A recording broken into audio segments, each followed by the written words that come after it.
నా చుట్టూ ఉన్న లోకం పైన విరక్తి పుట్టింది. నన్ను నేను అసహించుకునే లోపు ఎక్కడికైనా దూరంగా వెళ్ళాలనుంది, చాలా దూరంగా, ఈ మనుషులు లేని చోట.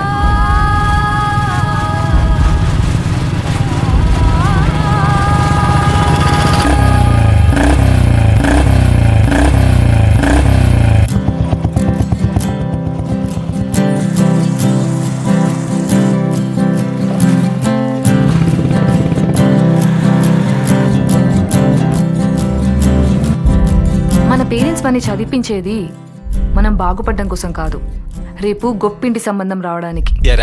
కమిట్మెంట్ గురించి మాట్లాడవా సార్? నేను మీతో పడుకోను, మీరు నాకు పేమెంట్ ఇవ్వరు, డైరెక్ట్ గా పాయింట్ కి రావచ్చు కదా sir. Bench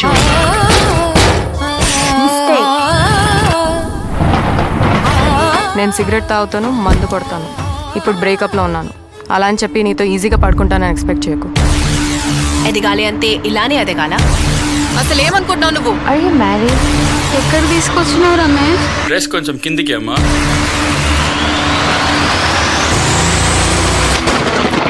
I'm trying to open myself. మనకు తెలియకుండా లైఫ్లో ఎన్నో మిస్ అవుతూ ఉంటాం.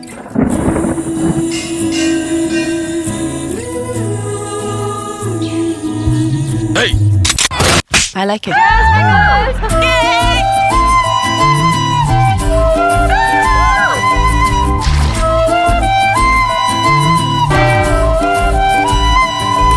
స్నానం చేయకుండా గుడిలోకి వెళ్ళొద్దు కదా.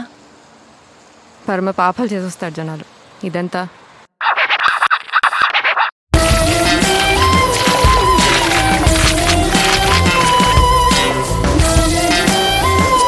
ఒక ఆడదానిగా పుట్టినందుకు నేను సాధించగలిగేది పెళ్లి మాత్రమేనా?